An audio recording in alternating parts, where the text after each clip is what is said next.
Okay, let's take a look at modern day Israel. Так, давайте рассмотрим с вами современный Израиль. In 1949, they established their military. В 1949 году были основаны вооруженные силы, армия обороны Израиля. Actually, the official military. Ну, официальные вооруженные силы. Before, obviously, they had to fight off the Arabs right after they declared independence, but that wasn't their formal military. До того им, конечно, тоже пришлось сражаться с арабами, как только они огласили независимость, но это была такая добробаты, да, то есть, ну, неорганизованная армия. Это не там 3 недели, да, была война? So this war happened lasted 3 weeks, yes? This first Yeah, about that. Да, где-то так. Yep. And there are many things that took place at that time that there's no explanation. И много вещей в то время происходило, которые очень трудно объяснить. Those that are spiritually minded believe that God actually acted miraculously. Люди духовные, они верят, что действительно Бог в это время могущественным образом действовал. Because the Arab army, there were 5 armies that attacked that were trained and had armament. Арабы выставили против Израиля армии 5 государств, уже обученные, вооруженные. And Israel, without a formal army of trained men, И Израиль без натренированной армии, как бы где были бы, ну, уже опытные солдаты. with limited armament and very limited ammunition, С очень ограниченным вооружением и амуницией. were able to survive that attack and push the Arabs back. Они смогли выдержать эту атаку и отбросить арабов назад. In 1948 to 52, we have a mass immigration. С 1948 по 1952 год была массовая волна эмиграции. Millions of Jews began to immigrate to Israel. Миллионы евреев начали эмигрировать в Израиль. We have the 1967 war, Six-Day War. В 1967 году случилась так называемая шестидневная война. Again, the Arabs had overwhelming power. Опять же, арабы весьма превосходили Израиль в численности и вооружении. And again, perhaps miraculously, the Jewish people were able to win that war. И опять же, скорее всего, чудесным образом евреи смогли эту войну выиграть. Not only did they win the war, but they were able to expand the amount of land that they controlled. Не только они смогли выиграть войну, но они смогли расширить ту территорию, которую они контролировали. And again, there are little explanations as to how they could do it. И опять же, очень трудно объяснить, как они вообще смогли это сделать. Okay, so Israel is in the land worshiping. Итак, Израиль в своей земле, они With чему-то там the поклоняются. 67 war, now they have access to the Wailing Wall. Теперь уже после шестидневной войны у них был доступ к стене плача And portions of Jerusalem. и к некоторым районам Иерусалима. So this is a very reverent or a very special place for Jewish people. И для еврейского народа это очень особое место. Ever since the 67 Six-Day War. Начиная вот с шестидневной войны 1973, 1967 года. we also have the Yom Kippur War. Также в 1973 году была война Йом-Кипур, война судного дня. And again, no one understands how they were able to survive. И опять же, никто не понимает, каким образом Израиль смог выжить в этой войне. Нет, это не шестидневная. It's a 6-hour war. They've heard about some 6 hours war. Was it the one? I think they're referring to the Six-Day War. Нет, там же трехдневная еще какая-то. It might be Yom Kippur. Yom Kippur, Day of Atonement, where everybody, it's a Sabbath. Йом-Кипур это вообще день примирения, это как бы всеобщая суббота. The Arabs strategically chose that because they figured Israel would be totally unprepared. И арабы стратегически выбрали этот день, потому что думали, что евреи будут полностью не готовы к этому. But Israel, even though they were unprepared, were able to push them back. Но, хотя Израиль действительно был не готов, но они смогли их отбросить назад. The Arabs are beginning to learn lessons, and in 1979 they agree to a treaty, peace treaty. Арабы Egypt, at least. усвоили урок, и в 1979, по крайней мере, египтяне подписали с Израилем мирный договор. But the Arabs are not going to give up, so they issue infataras. Но арабы вообще в этом вопросе не сдаются, и с 1987 года была провозглашена так называемая антифада. One of the first ones is in 1987. То есть первая где-то в 1987 году антифада. And there's ongoing struggle. So In like the Israel. Holy War, yes? Yes, Да, типа священная война, антифада. И с этого все это время продолжаются такие вот разные местные локальные конфликты. In spite of the overwhelming powers around them, Israel survives against all odds. Несмотря на вот эти вот мировые державы, которых окружали, и вопреки всем шансам, Израиль выжил в этом So противостоянии. let's make a comparison with Israel and at least 22 Arab nations surrounding them. И давайте вот сравним Израиль и 22 окружающие их арабские нации. The land area of Israel is only about 22,000 square kilometers. Территория Израиля это 22 тысячи примерно квадратных километров. In terms of the Arabs, 13.6 million. У арабов территория 13,6 миллионов квадратных километров. To give you a sense, Ukraine is 603 square kilometers. Чтобы у вас было какое-то представление, то Украина вот 603 тысячи квадратных километров. So even Ukraine is far greater in size than Israel. Короче говоря, Израиль это какая-то из украинских областей. But even Ukraine is small compared to the number of Но kilometers даже of Arab lands. украинская территория, она очень маленькая по сравнению с объединенной территорией арабских государств. So Israel is this little tiny strip in here surrounded by all of these Arab lands. И Израиль это вот маленькая, вот эта малюсенькая полоска земли, окруженная всеми вот этими землями вокруг. Ну, не все же против них воюют. But probably not all of them are so hostile to Jews. Correct, but they're all Muslim, Arab, and in a war they would unite. Да, но все они при этом как бы, мусульманские арабские страны, и при чуть что, при какой-то заварушке они все готовы объединиться.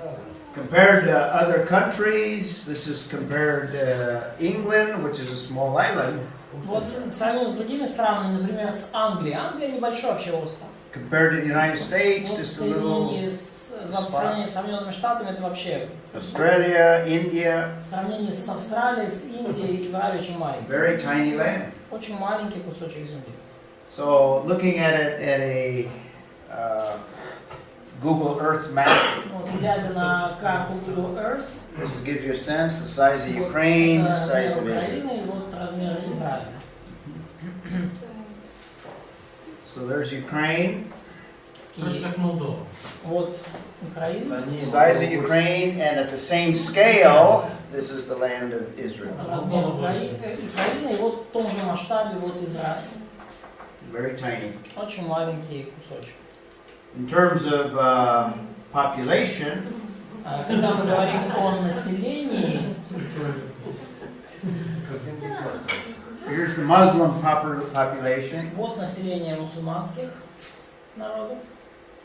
These are different То есть вот это lands. территории, населенные мусульманами, и These указан numbers are процент мусульманского населения. То есть чем 20. темнее, тем больше мусульман. 2014, it's greater than that today. Это 2014 год, ну сейчас там больше, чем в наши дни, но тем не менее. So the percentage of Muslims, about 90, over 90 to 100%, the dark. Вот эти темные территории, это там, где процент мусульман 90 и больше. The less green, 80, that's these over here. То есть, ну вот эти страны, там 80 и далее. So surrounded by Muslim Arab enemies. Израиль окружен вот этими врагами, ну, со стороны арабов и мусульман. The population, and I can't remember, I think this is at least a year old, maybe 2 years, 7.8 million for Israel. Население Израиля 7 миллионов и 800 тысяч. 372 million for the В Arab сравнении countries. с 372 миллионами арабского Tiny населения. numbers in comparison. Очень маленькие числа, очень маленькое население, если сравнить. Official religion is Judaism. Official religion of the Arab countries is Islam. Официальная религия – это иудаизм у евреев и ислам у мусульман. The goal of Israel is just to survive. Цель Израиля в том, чтобы выжить. The goal of the Arab nations is to annihilate the Israelites. Арабских просто уничтожить, стереть с лица земли израильтян. We could summarize this from Isaiah 66:8. Мы можем вот подвести этому итог, цитируя Исаию 66 глава, 8 стих. Go ahead and Кто слыхал таковое, кто видал подобное этому? Возникала ли страна в один день? Рождался ли народ в один раз, как Сион? Едва начал родами мучиться, родил сынов своих. even Isaiah, in Isaiah's time, God reveals to him the impossibility of Israel surviving. Даже вот в Исаии, вот еще в те ранние времена, Бог явил пророку невозможность по человеческим меркам выживания Израиля. And Isaiah didn't even know that Israel will be scattered for 2,000 years. И Исаия даже не знал, что Израиль будет рассеян в течение 2000 лет. Who has heard of such a thing? What country can Кто claim? слыхал подобное? Кто видел что-то в таком духе? Can a nation be brought forth all at once? And that seems to be the case with Israel. Может ли родиться народ в один раз, как Сион? So Israel is a miracle. Поэтому Израиль это чудо. They preserved their bloodline from Abraham. Они сохранили чистоту своей нации, начиная от Авраама. Scattered all over the world, they maintained their heritage. И будучи рассеянными по всему миру, они сохранили свое культурное наследие. Also, they've been able to maintain their language. Также они смогли сохранить собственный язык And they maintained their culture и культуру. and even the Judaistic religion. И даже религию, иудаизм. So they're a modern day miracle that only God could have done that in preserving them. И это чудо наших дней, которое только Бог мог сделать, сохранение Израиля. Okay? Когда он там наследие, там культура, что наследие, что не наследие? When you talk about the heritage, what do you mean? The culture or? Yeah, their culture, their distinct practices that make them Культура, Jewish. какие-то особенные обычаи, которые делают их евреями. Their history and their history. So the land is not part of that, yes? Yeah, their land. Ну и земля тоже. Yeah. But in terms of the people, God has preserved them, and now they're in the land. Но, мы больше говорим именно в вопросах народа, да, что народ смог сберечь, и теперь народ уже в земле. Но они все это сберегли, будучи вне земли. Their heritage is a memory, and they continue to teach their children their past history. И наследие – это их историческая память, и они продолжают своих детей учить своей прошлой истории. And their culture is reflected even in this photograph where they blow the ram's horn trumpet. Ага, Yeah, it's not on the photograph. Да, культура, да, их это. Там вот специальный рог, труба, его не видно просто на этом, кажется, будто он там. Shofar. Shofar. Да, шафар, да. It looks like he's smoking there. No.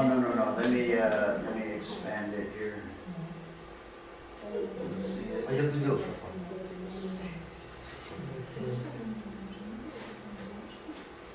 Три трубы. Когда будет снимать труба, There you go. Ага, да, шафар. то люлька. Okay. So that's Israel before the tribulation. Итак, это Израиль до скорби. So now let's take a look at Israel during the И tribulation. давайте сейчас рассмотрим Израиль во время скорби. So this is the future. This is Это eschatology. будущее, это эсхатология. Future from our day as well. Для нас это также будущее. And again, we begin with our 7-year period of time. И опять же, мы начинаем с нашего вот этого 7-летнего периода, с диаграммы его. The thing that will begin this 7-year period of time С чего же начнется 7-летний период? is a particular covenant. This is not a covenant with God. И это будет определенный завет, договор. Это не будет завет с Богом. This is a covenant with a world leader that raises up at the end of the age. И это будет завет и договор с всемирным лидером, который появится на политической сцене в конце века. That starts the 7 years, И с этого начнутся 7 лет. not the rapture. Не с восхищения. The rapture may be simultaneous, but the scriptures don't tell us that. Восхищение может произойти в то же самое время, но Писание не говорит нам ясно об этом. Okay? So let's talk about this covenant Давайте поговорим об этом завете. concerning this 70th week. Говоря о вообще вот 70-й седьмине. Turn to Daniel chapter 9. Откройте Даниила 9 главу. In Daniel chapter 9, Daniel receives revelation В Даниила 9 главе пророк получает откровение, where God reveals to him the rest of Israel's history. где Бог являет ему всю оставшуюся израильскую историю. So let's begin, let's look at the context. И давайте начнем, давайте рассмотрим контекст. Where did we leave off? I don't remember. Где мы остановились, не помню. Можно уже начало. I think it was Larissa's turn. Кажется, очередь Ларисы была. No, last year I read. Start with there. You're right. Начнем с Иры, да. Begin verse 20. Начинаем с стиха 20. Daniel 9:20. Даниила 9:20. И когда я еще говорил и молился, и исповедовал грехи мои и грехи народа моего Израиля, и повергал мольбу мою пред Господом Богом моим, по святой горе Бога моего. Okay, in verse 20, Daniel is praying, he's confessing his sin, he's confessing the sin of the nation. В стихе 20 мы видим, что Даниил молится, он исповедует свои грехи, грехи своего народа. So let's see you, read verse 21. Алексей, Ще я говорив 21. на цій молитві, а той муж Гавриїл, якого я бачив у видінні, на початку швидко прилетів і доторкнувся до мене за часу вечірньої хлібної жертви. Okay, so an angel Gabriel appears to him. He's called a man, but he's the angel. Так, ангел Гавриил появился ему, он назван мужем, но это ангел. Nadia, verse 22. И вразумлял меня, говорил со мной и сказал: Даниил, теперь я исшел, чтобы научить тебя разумению.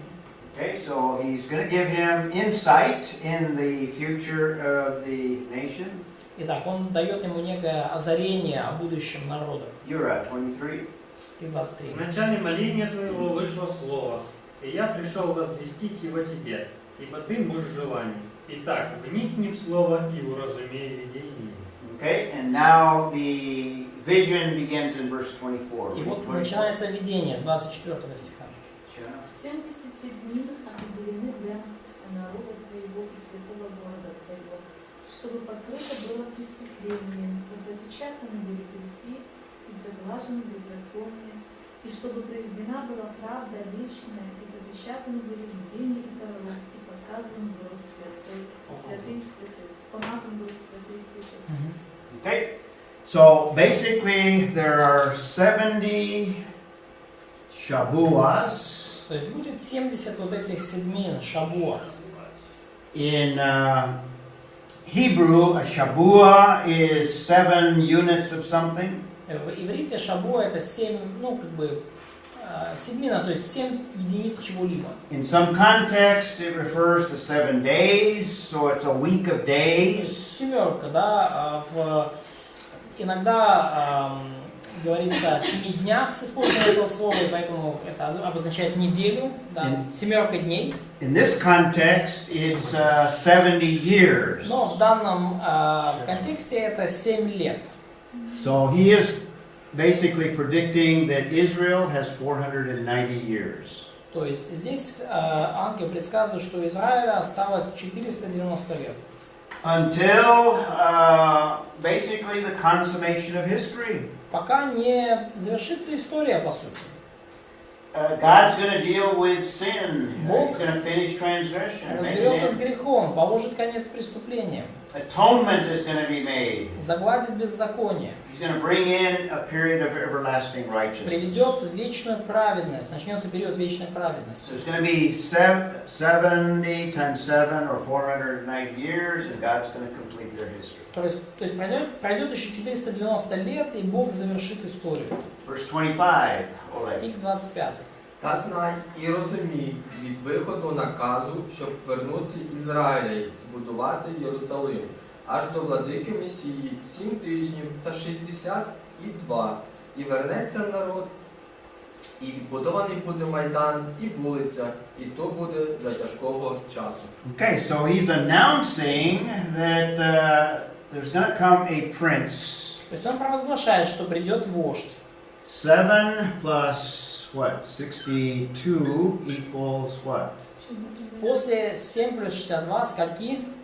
69. Да, 69 семилетий. Which equals 483 years. И это 483 года. And he gives the starting point from the issuing of a decree. И точка отсчета это выпуск вот этого декрета, вот этого постановления, повеления. Remember, Daniel is in exile. Восстановить и отстроить Иерусалим. Помните, что Даниил в изгнании. From the issuing of the decree to rebuild Jerusalem. Итак, все должно начаться с того, что будет повеление восстановить и отстроить Иерусалим. From that point, there's going to be 483 years until Messiah. И вот с этого момента пройдет 483 года до пришествия Мессии. Very precise time frame. Очень точная датировка. Verse 26. Стих 26. И по истечении 62 дней предан будет смерти Христос, и не будет. А город и святилище разрушены будут народом вождя, который придет, и конец его будет как наводнение, и до конца войны будет опустошение. Okay. So after the 62, and I think what he's implying, the 62 plus 7, И после after Messiah, 62, и я так понимаю, подразумевается 7 плюс 62, Мессия Messiah is cut off. будет предан смерти. I think it's a reference to the death of Messiah, the crucifixion. Я думаю, что это указывает на смерть Мессии, на распятие. And after that, the city is going to be destroyed. И после этого город будет уничтожен. There seems to be a gap between the time of the cutting off and the next passage. Кажется, что есть какой-то временной промежуток между временем вот этого убийства, предания смерти Мессии и следующим отрывком. Verse 27. Стих 27. Утвердить завет для многих одна седьмина. В половине седьмины прекратится жертва и приношение не крыле, святилище будет мерзость запустения, окончательная предопределенная гибель постигнет опустошение. Okay. Now there's going to be a gap of time. It doesn't tell us. И должен быть какой-то промежуток во времени, не сказано. Between the cutting off of Messiah Перед преданием смерти Мессии and that 1 week и вот этой 70-й последней недели, 70-й седмины. of 7 years. Да, 7-летний. Can I just say something about translations? Sure. Ну, у нас в синодальном, да, утвердит завет для многих одна седмина, оно немножко, так, не очень понятно. В современном он заключит прочный союз со многими на 7 лет. Подразумевается, что вождь, о котором говорилось в предыдущем. So he's referring to a prince, another prince. То есть здесь указывается на вождя, на другого уже вождя. This is a prince that's going to enter into a covenant with Israel. И это вождь, который вступит в завет с Израилем. Okay? So we have the covenant based on Daniel chapter Итак, основываясь на 9. Даниила 9 главе, мы видим вот этот завет. The parties of this covenant are this Antichrist and Israel. Участники этого завета — это тот самый вождь, который придет, и Израиль. He will make a firm covenant with the many for 1 week. The many include these Jewish people of the future. И вот этот завет будет прочный, он заключит прочный союз со многими. Это будут многие народы, включая евреев. И это случится в будущем. The length is 7 years based on Daniel 9:27. И этот период будет продолжаться 7 лет на основании Даниила 9:27. The fulfillment is in the future, from even our period of time. И даже для нас исполнение этого пророчества еще ожидается в будущем. So that's the basis of this period of time we call tribulation. И это вот основание для того периода времени, который мы называем скорбью. That 7-year period is specified precisely by Daniel. И этот период времени совершенно точно и конкретно указан Даниилом.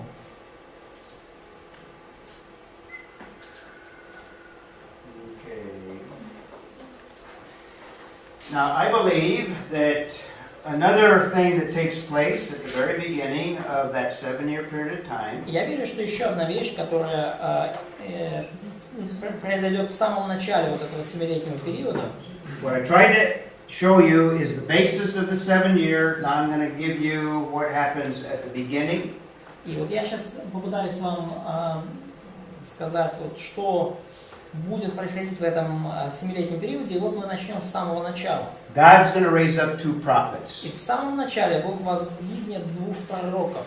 Now, when you study many of the other views give you different perspectives or different views on who these prophets are. И когда вы изучаете разные взгляды другие, то там, конечно, большое разнообразие мнений по поводу того, кто же будут эти 2 пророка. Here's where theologians, their imagination runs wild. И вот в этом вопросе воображение богословов слетает с катушек. And this is true of a lot of eschatology where theologians speculate different aspects. И то же самое, такое же слетание с катушек наблюдается во многих других сферах эсхатологии, когда богословы размышляют и порой фантазируют о будущих событиях. Remember, all of these are kind of allegorical interpretations of who the prophets are. И помните, да, что многие из этих толкований это такие аллегорические попытки объяснить, кто же эти 2 пророка. Some say it's Israel and the church. Кто-то говорит, что это будет Израиль и церковь.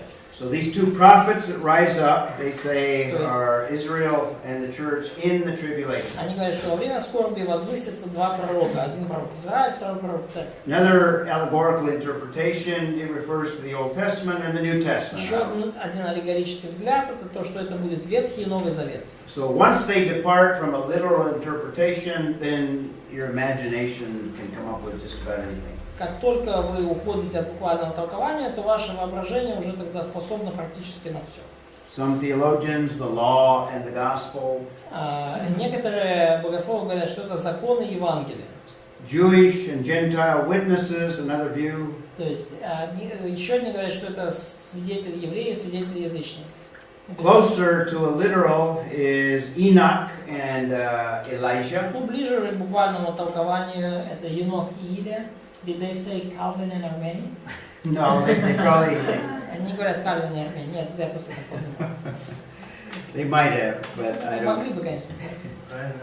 But I think more than likely, if we look at the details of their ministry, Но я думаю, что более чем вероятно, особенно если вы взглянете на детали служения этих пророков, and also the details of ancient Moses and ancient Elijah, а также на детали жизни вот этих древних Моисея и Илии, probably God is going to bring back Moses and Elijah during that 7-year period of time. скорее всего, Бог вознамерился вернуть на землю Моисея и Илию в это время. Both of them are 2 of the most important prophets of the Old Testament. Они оба являются 2 наиболее важными пророками Ветхого Завета. Moses at the beginning of Israel's history, С Моисея началась израильская история.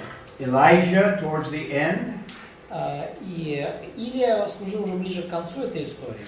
Moses, nobody witnessed his death. It's a little bit mysterious. О смерти Моисея никто ничего вообще не может сказать, не было свидетелей, это такая тайна. Elijah didn't die, he was raptured. Илия не умер, он был восхищен на колеснице. And there's a lot of other details that indicate that probably the two prophets that are raised up are Moses and Elijah. И есть много других деталей, которые также указывают нам прямо или косвенно на то, что, скорее всего, это будут Моисей и Илия. So some of the support are the prophecy of the Old Testament supports both.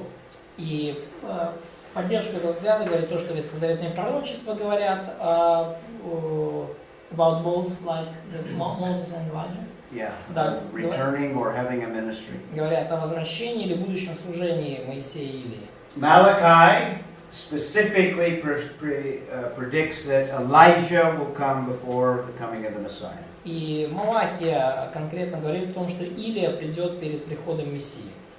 And as I mentioned, both of them have interesting deaths. One of them didn't die. И как я уже упоминал, у обоих были довольно интересные смерти. Один вообще не умер.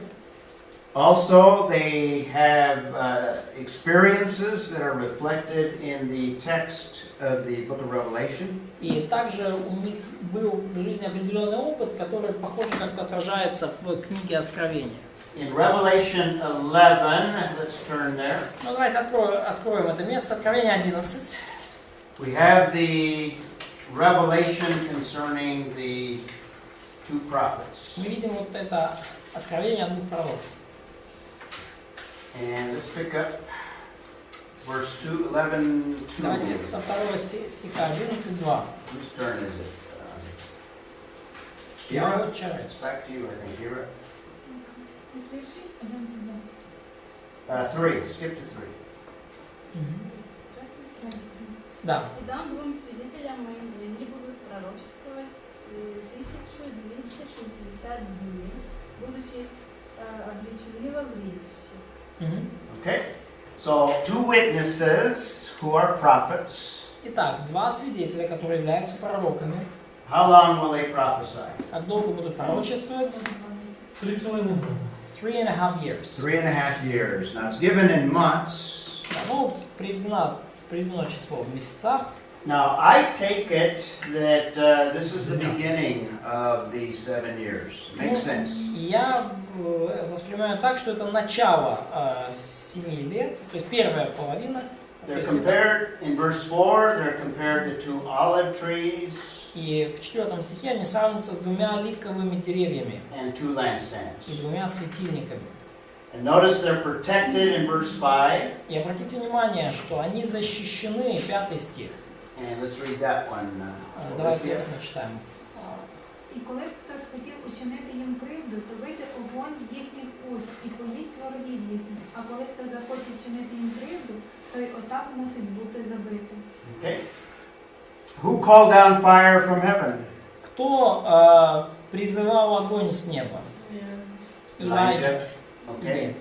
Read the next one, Nadia. 6. 6. Они имеют власть затворить небо, чтобы не шел дождь на землю во дни пророчествования их, и имеют власть над водами, превращать их в кровь, и поражать землю всякой язвой, когда только захотят. Okay, who shut the sky from bringing rain? Кто закрывал небеса, чтобы дождь не шел? Elijah. Илия. Who was able to smite the earth with every kind of plague and Кто мог turn water поражать into blood? землю всякими бедствиями, превращать воду в кровь и так далее? Moses. Okay. О, Моисей, опять твои старые Let's приколы. read verse 7. Yura. Стих 7. И когда кончат они свидетельство свое, зверь, выходящий из бездны, сразится с ними, и победит их, и убьет их. Okay, they will be killed after 3.5 years. That's the middle. И это случится в середине скорби, они будут убиты. And their bodies, in verse 9, will lay in the street for 3.5 days. И их трупы будут лежать на улице большого города. And then skip to verse 11. И давайте до 11 стиха. After the 3.5 days, breath of life from God came into them. Но через 3,5 дня в них вошел дух жизни от Бога. And they are, great fear is falling upon the people. И они встали на ноги, и все, кто это видел, пришли в ужас. Okay? Then there's a great earthquake in verse И 13. в 13 стихе произойдет сильное землетрясение. But let's read verse 12. Но давайте 12 прочитаем. Yes, Zanya. И услышали они с неба громкий голос, говоривший им: «Зайдите сюда». И они взошли на небо на облаке и смотрели на них враги их. So these are the experiences of these two witnesses or prophets. И вот это вот мы видим, что переживут в своем служении два этих свидетеля, два пророка. Very similar to Moses and Elijah. Очень напоминает Моисея и Илию. They're also present with Christ at Christ's transfiguration. Они также присутствовали вместе со Христом при преображении Иисуса. In fact, the disciples themselves asked Jesus, "Is Elijah coming?" И даже сами ученики спрашивали Иисуса, когда же придет Илия, придет ли он? Jewish interpretation also anticipates both Moses and Elijah coming. И еврейское толкование также подразумевает, что придут и Моисей, и Илия. So they interpret Revelation, or they... No, they anticipate Elijah and they also predict Moses. То есть они не то, чтобы они истолковывают книгу Откровения, но они ожидают еще их возвращения. So we have the covenant of Daniel that starts the 7 years. Так, у нас есть... вот, can I ask a question? Mm-hmm. So, do you think the world would be in the same or better technological condition that days? Say that again. So, do you think the world would have The world. during the days of two prophets would have the same technological abilities as we have now, or maybe even greater? Possibly greater, yeah. So that Moses would learn how to use smartphone. Yes. То есть, я спросил, будет ли мир технологически в таком же состоянии или лучше? Он говорит, возможно. То есть, придется ли Моисею изучать, как работает смартфон? Yes.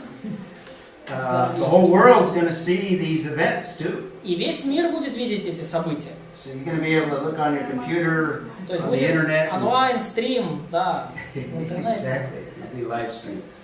So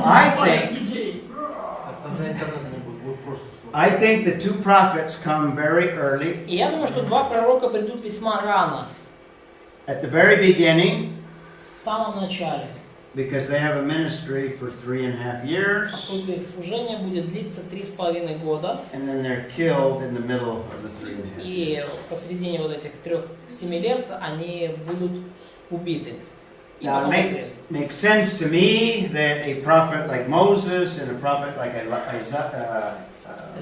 Elijah will be able to arouse the nation of Israel to repentance. Ну и для меня вполне разумным выглядит, что два таких мастодонта, пророка, как Моисей и Илия, будут в состоянии раскачать народ израильский и привести их к покаянию. Now, I think as a result of their prophesying at the very beginning, Особенно с этими спецэффектами. Я думаю, что в результате их пророчества в самом начале the first ones to respond will be 144,000. первыми обращенными, первыми откликнувшимися будут как раз вот эти 144 тысячи. Now, they will be sealed for the whole 7-year period. И они будут запечатаны Богом на весь 7-летний период. They will not die. Они не умрут.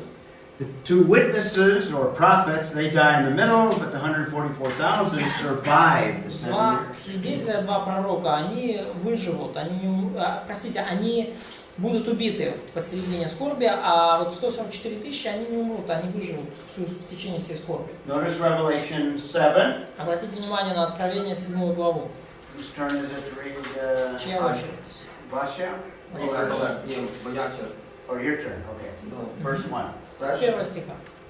А по цьому я бачив 4 ангелів, що стояли на 4 кутах землі, та тримали 4 земні вітри, Okay. що So, вітер не віяв на землю, ані на море, ані жодне дерево. okay, so the angels are holding back the coming judgment. То есть ангелы, они вот удерживают немножко еще грядущий суд. That's probably at the beginning before the judgments come on that 7 years. И, скорее всего, это еще начало вот скорби, это начало вот этих 7 лет. And then in verse 2, Yulia.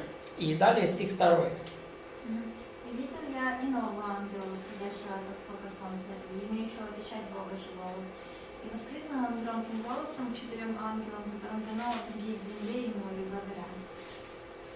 So he has the seal of the living God. Да, то есть мы видим печать живого Бога. So they're to hold back the judgments. То есть они еще удерживают этот суд, эти суды. Verse 3, Vasya. 3 стих. Не делайте вреда ни земле, ни морю, ни деревьям, доколе не положим печати на челах рабов Бога нашего. Okay. They're sealed and they are protected. Они запечатлены и таким образом защищены. And then in verse 4, we have the number, it's 144,000. И далее стих 4, да, уже приведено число, 144 тысячи человек. They're all Jewish. И они все евреи. Jewish, probably evangelists that now evangelize the world. Скорее всего, они являются еврейскими евангелистами, которые теперь евангелизируют уже весь мир. And if that's not clear enough, we have 12,000 from 12 tribes. Ну и если бы это еще было недостаточно ясно, то указано, что вот из 12 колен будет по 12 тысяч человек. So 12 times 12,000 12 тысяч по 12 is 144,000. 144. Why do you think Dan's tribe is missed? There's speculation as to why the tribe of Dan is overlooked. Ну, есть разные версии, по какой причине колено Данова пропущено. And в этом he's списке. substituted by, which one is the substitution? Левайт. Levi, yeah, Да, Levi. и заменено коленом Леви.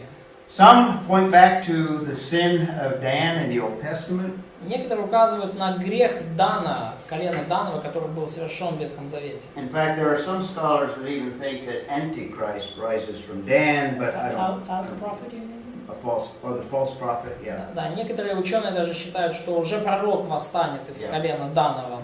But there's little evidence for that. Но не так уж много свидетельств в пользу этого. And that's the main reason that's given for that. Ну и вот это такие основные причины, по которым Okay. люди так считают.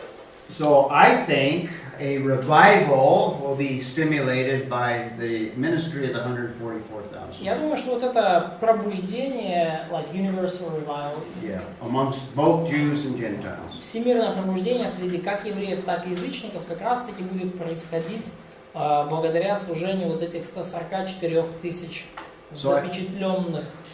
So I see them raised up also at the beginning, but they have a ministry the 7 years. Я так понимаю, что они будут возвышены Богом в начале, запечатлены им в начале, и потом их служение будет продолжаться до самого конца. And their ministry will be based on the prophecy, I believe, of the two prophets. И я думаю, что их служение будет основываться на пророчестве вот этих двух пророков. Now, some of the events that we don't have a time frame attached to them. По поводу некоторых событий у нас нет четкой временной шкалы. We have a time frame attached to the two prophets. У нас есть примерное представление, в какой период случатся вот эти появятся два пророка. First of all, Daniel says that the 70th week is started by this covenant, so that's a firm date. Во-первых, Даниил говорит, что 7 лет начнутся с этого завета, с этого договора. Это уже точная дата. The time frame that is given for the two witnesses or prophets is 3.5 years. Сколько будет длиться служение двух пророков, тоже ясно, 3,5 года.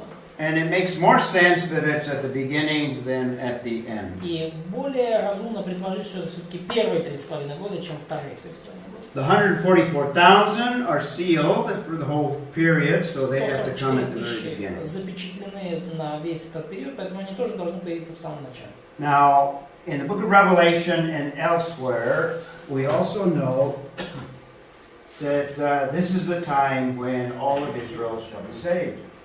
И из книги Откровения и других мест мы понимаем, что в это время весь Израиль будет обращен. So there's going to be massive conversion. То есть будет такое массовое обращение, национальное покаяние. This is the reference that we had even in Daniel. There'll be a restoration. Deuteronomy. Об этом мы читаем даже в книге Второзакония, что будет восстановление нации.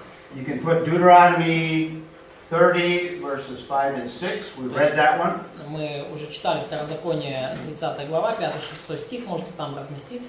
Ezekiel 36 also refers to the conversion of the nation of Israel, restoration. 36 также говорит о восстановлении и обращении Израиля. 36 verses 24 through 27. 36 глава с 24 по 27 стих. In fact, I'll write them down so that it's So, do you easier. think it's about conversion or about the new covenant? This Ezekiel, because this passage from Right. Ezekiel It's is. the new covenant. So, do you think new covenant could be fulfilled here? Well, I think the new covenant is fulfilled here No. at the second coming. Как бы вопрос, да, то есть как бы этот отрывок часто рассматривают как отрывок о Новом Завете. Мой вопрос, будет ли он исполнен Новый Завет в это время? Он говорит, Новый Завет будет исполнен здесь уже, в Царстве. And all of the provisions will be made И in все here. условия будут исполнены здесь.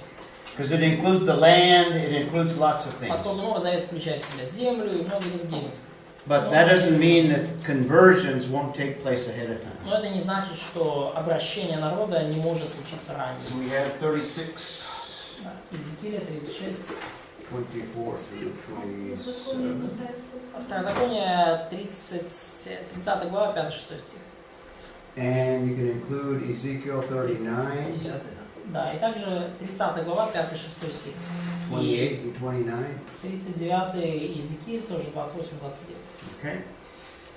And we can also include Romans 11, the passage that we already read. И также можем включить Римлянам 11 главу, отрывок, который мы только недавно читали. Let's read it again. And Давайте who's прочтем the next one to read it? Whose turn is it to read? Следующий, кто прочтет? Что чтит? Вася. Римлян? Is it his turn? А что сил? Римлян. Можно дочь. No, read it. You can read it up. Ибо не хочу ставить вас, братья, в неведение о тайне сей, чтобы вы не мечтали о себе, что ожесточение произошло в Израиле отчасти, до времени, пока войдет полное число язычников. И как весь Израиль спасется, как написано, придет от Сиона Избавитель и отвратит нечестие Иакова. Notice right now, Paul is saying in the time of the first century, there's a partial hardening. Обратите внимание, прямо вот, в нашу эпоху, в первом столетии, Павел говорит, что имеет место частичное ожесточение в Израиле. That partial hardening is going to exist until all the Gentiles are brought in. И вот это частичное ожесточение будет существовать до тех пор, пока не войдет полное число язычников. And then in 26, thus all Israel will be saved. И стих 26, что так весь Израиль спасется. It's based on an Old Testament passage that he quotes. И это основывается на ветхозаветном отрывке, который он цитирует. There will also be, as a result of many conversions, И также это будет результатом многих обращений. the world is going to again hate the Jews and Christians as well. Мир, опять же, возненавидит и мир, и христиан. Мир, простите, возненавидит и евреев, и христиан. So there will be massive persecution. И случится массовое гонение. In fact, most of the believers will die during the tribulation. И, вообще говоря, большая часть верующих, которые обратятся во время скорби, погибнут. This will be the greatest revival the world has ever seen. Это будет величайшее пробуждение, которое когда-либо видел мир. It'll take place in the tribulation amongst both Jews and Gentiles. Оно будет происходить во время Великой Скорби среди как евреев, так и язычников. But there will also be the greatest Holocaust that the world has ever seen. Но также это будет величайший Холокост, величайшее гонение, которое когда-либо видел мир. And Christians, both Jews and Gentiles, many of them will be martyred. И христиане, как евреи, так и язычники, многие из них погибнут мученической смертью. Notice Revelation 6. Обратите внимание на Откровение 6 главу.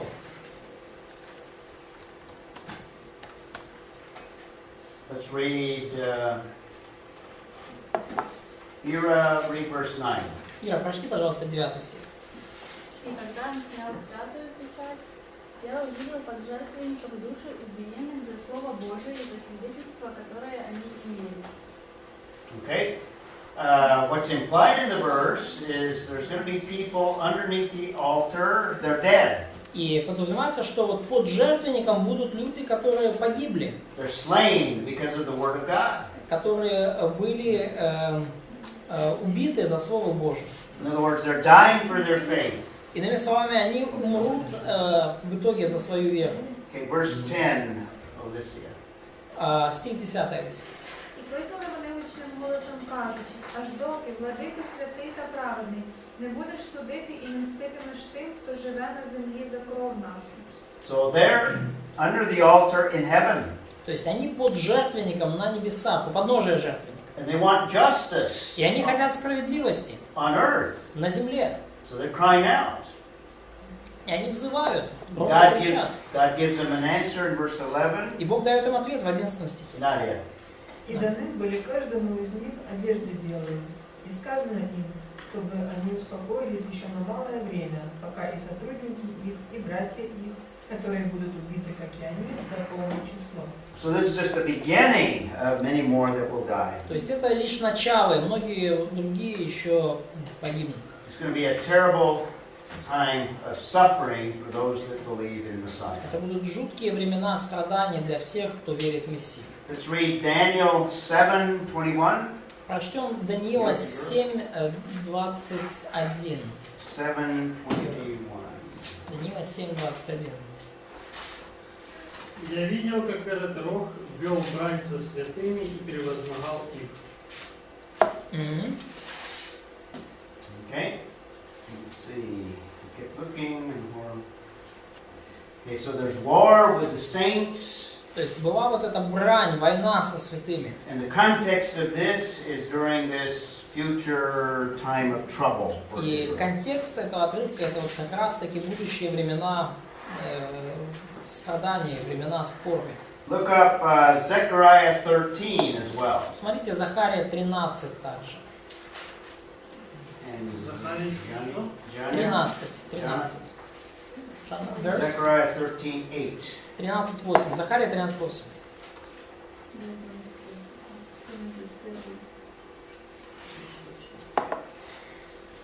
И будет на всей земле, говорит Господь, две части на ней будут истреблены, выйдут, а третья останется на ней.